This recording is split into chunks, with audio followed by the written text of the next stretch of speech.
The movie opens with a man named Nick Vaughn playing his trumpet at the train terminal station. Soon, the crowd at the station goes away and it becomes empty. He sits on the floor at the station. He sees a girl running. Her name is Brooke Dalton. She drops her phone where he was sitting, and it has broken. She is in a hurry to catch the train, so she didn't notice her phone dropping down. She reached the train when it was leaving the station. She missed it. She wanted to go to New Haven from Grand Central in an emergency. She arrives back at the terminal worried about the train. Suddenly she hears the announcement of the station closing soon. She sees a man who works there and asks him if she can use the same ticket she has at another station. The man tells her that she cannot use the ticket in any other station, and that other stations are closing soon too. Nick was still sitting there and noticed her being stressed. He goes to her and gives her the cell phone that she dropped earlier. She says thank you and leaves. Nick also comes out as the station was about to close soon. He sees Brooke standing on the street. He politely asks her why she was standing there. She informs him that her purse was stolen at a bar. It had the money, the credit card, and her ID. All she has now is the $13 ticket and a broken phone.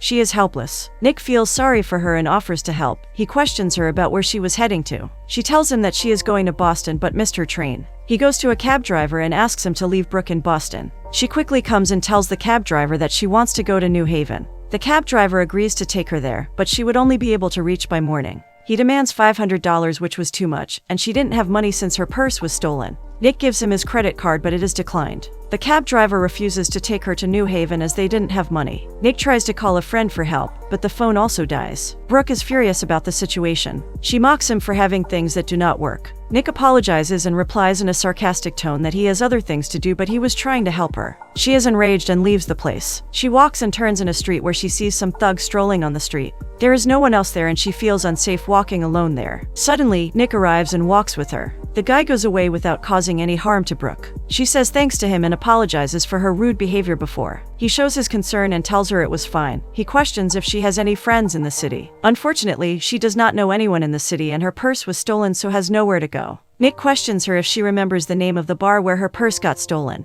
She tells him that it got stolen from downtown. He informs her that most of the thieves take out the card and cash and dump the purse, so maybe they can check the bar if they can find her purse in any trash can. They walk to the bar and introduce themselves to each other. They reach the bar and search in the trash cans everywhere. They didn't find the purse. At last, Nick has an idea. He goes to the bartender to ask if he knows anything about the purse. He tells Nick that he does not know anything about it. Brooke interrupts and informs the bartender that it was of sentimental value, and she will pay a lot if she gets her purse back. The bartender asks them to wait. While the bartender wasn't there, Brooke tells Nick that she is thankful for his help. He informs her that he was at the Grand Central Station practicing his trumpet, as he has an audition the next day. She informs him that she was in the city to buy a painting as she is an art consultant. Soon, the bartender arrives and gives them a shop address where her purse could have possibly been given. They take the address and come out of the bar. Nick informs her that the address where she is going is not safe and she cannot go there alone. He offers to help her and tells her that he will go there with her. At first, she refuses as he has an audition the next day and he is helping her for no reason at all. She agrees and walks together to the shop. While they are walking, they talk about Nick's audition and his passion to play the trumpet.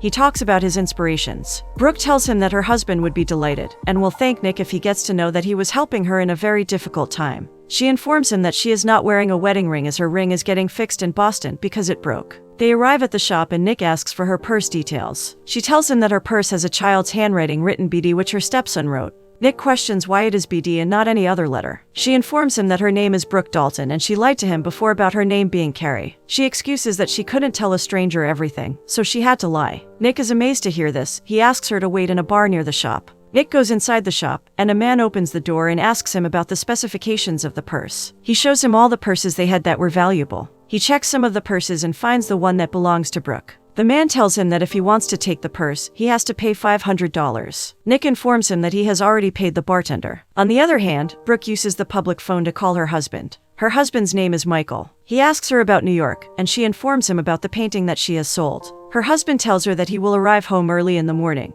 and they can have breakfast together. Brooke asks him to rest and then come back when he is rested, but he tells her that he can rest when he comes home. Brooke keeps the phone and arrives at the shop where Nick is. She called the police, so they arrive at the shop. The police ring the shop's doorbell. The man sees the police and punches Nick's face. He grabs the purse and runs away. Nick comes out of the shop and Brooke apologizes to Nick because she called the police. She didn't get her purse back, which meant that she can't go home. They both walk on the street when she informs Nick about her marriage complications. She tells him that her marriage is over as she had to reach home before her husband does. Nick doubts her that she might be having an affair and she's afraid of getting caught by her husband. She gets angry hearing such remarks about herself and asks Nick to leave. She walks away and he comes her way and informs her that his night was ruined before she met him, and now it will be ruined if she leaves. He offers to help her and make her go home before morning. Nick calls a car service. He asks the charges for reaching Boston, but they were charging too much, and Nick did not have money. Nick informs Brooke that a friend can help her go home by morning, but he will be at a wedding, so they have to visit a hotel. They get on the transport to go to the hotel. While they are traveling, Nick plays his trumpet.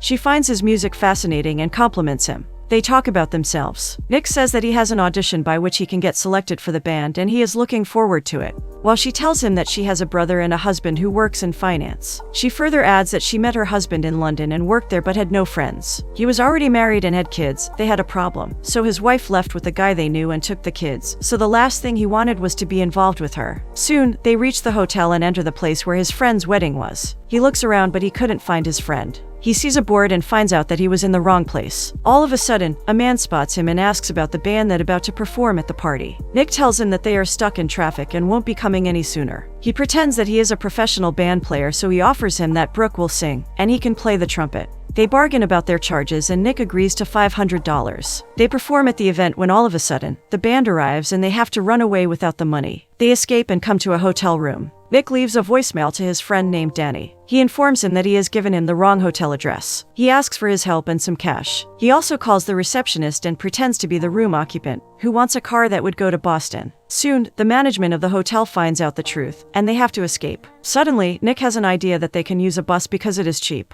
They go to the bus station and find out that they have no bus leaving for Boston. While Brooke is sitting, Nick arrives. She tells him that she ran out of time and there's nothing she can do now. Nick advises her to tell her husband the truth, that she is in New York. She informs him that he already knows about it and that she is there to sell a painting. So she has to figure out a problem she has that she can't solve till she goes back. Nick borrows a phone from the man sitting at the bus station. Brooke takes it and calls her friend. She asks her for a favor and tells her about where her home keys are. Brooke informs her to go near her bed where she will find a letter. She asks her to keep the letter with her till she comes back, and makes her promise that she would not read it. She feels relieved. She comes back to Nick and hugs him. They walk down the street when Brooke asks him to go to her friend's wedding. He refuses to go as he would see her ex-girlfriend named Hannah over there. She tells Nick that he helped her, so she has to help him back. She offers to be his girlfriend to make his ex-girlfriend jealous. He realizes that Hannah will get to know that he is pretending, as Brooke is not his type. She convinces him that Hannah will be jealous if she knows Nick's girlfriend has changed him. Nick agrees to go to the wedding. At the wedding, Nick meets Danny. Nick introduces him to Brooke. Danny gives Nick some money to go to Boston, but he refuses as he has already figured it out, as Brooke wasn't in a hurry now. He offers Brooke a drink, but she politely refuses. Nick tells him that she is taken. While Danny is talking to Brooke, Nick spots Hannah. She sees him too. She approaches him and greets him. He introduces her to Brooke. Hannah questions what he has been doing lately. Nick hesitates to tell her, but Brooke interrupts and tells her that he has an audition the next day for Duke Terry, a famous jazz guy. Suddenly, Cole, Hannah's boyfriend, approaches Hannah and she introduces him to Nick and Brooke. She offers to go for a coffee nearby, but Nick refuses and makes an excuse. Nick and Brooke leave the wedding. Brooke questions Nick about why he left the wedding. He tells her about Hannah, that he met her after 6 years. She consoles him and asks about where they met.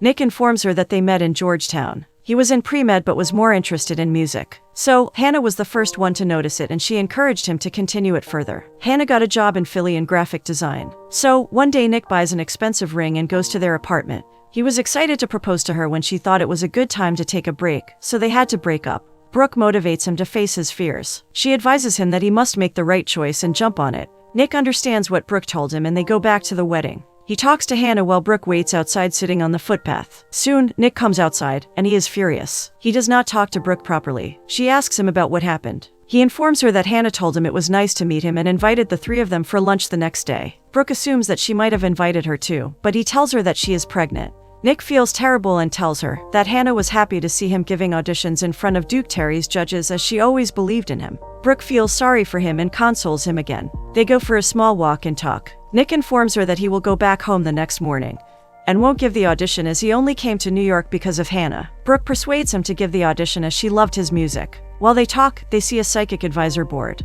Brooke excitedly tells Nick that they should go and see their future as they have already talked a lot about their past. They go and knock on the door and a man appears with a trash bag in his hands. The man is the clairvoyant. They tell him that they have no money. The man informs them that he had trouble sleeping, so he could use a bit of their company and invites them in. They go in and talk for a bit. The man lets them know that his wife passed away. Soon, the man starts to predict them, and he starts with Nick. He tells them that according to his mind he is an amazing musician and plays trumpet. They are amazed to hear his true prediction. When he comes on to Brooke, he questions her. He tells her that he knows about the choices she has, but still, she feels trapped and is afraid to look at the choices. Brooke asks him what choices she has, while the man tells her that she knows well where she is trapped. She can walk and have a future with Nick. She informs him that she is married. The man says that he only tells what he sees. Brooke is a little upset and asks him if she could use his phone. The man guides her to where the phone is while Nick has a little chat with the man. She calls her friend. She asks about the letter, but her friend informs her that she didn't get the letter, as she couldn't find the keys. She tried to break into the house by breaking a window with a stone, but the alarm went on.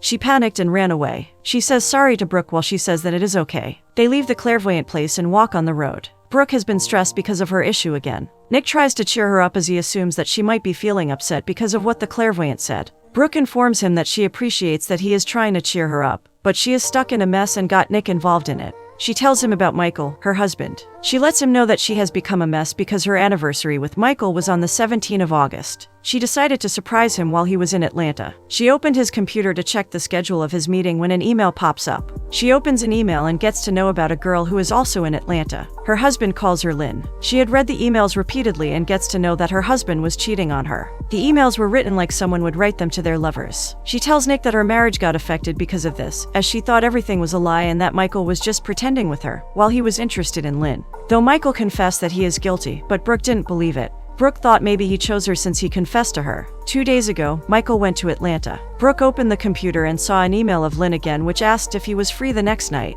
Brooke got hurt that she has been lied to, so she wrote a letter for him that said all the mean things, and confronted him about everything she knew. She removed her marriage ring and kept it in the envelope to call her marriage off. Later, when she was in New York, she received a call from Michael, and he informed her that he was coming back home and not staying in Atlanta anymore. She came to New York for work when she was sitting in the bar emphasizing what she did. She cries and realizes that she loved Michael and that she can work things out between them. So, she decides to go back home and destroy the evidence. She turned to grab her purse, but it wasn't there, and the problem began. Brooke and Nick walk to a restaurant, and she talks about Michael again. She informs Nick that sometimes she thinks if Michael loves Lynn more than her, or if her skin is softer than her. Nick tries to make her understand to not think negatively. He tells her that Michael will call her immediately if he finds the letter, and will beg for her forgiveness. He also encourages her and makes her know that she was brave enough to confront the situation, and not run away. Suddenly, she excuses Nick and asks the waiter about the way to the washroom. She runs to the road and waves at the taxi driver. The taxi stops, and she opens the door when suddenly Nick arrives and bangs the door close. She informs him that she needs time to figure out,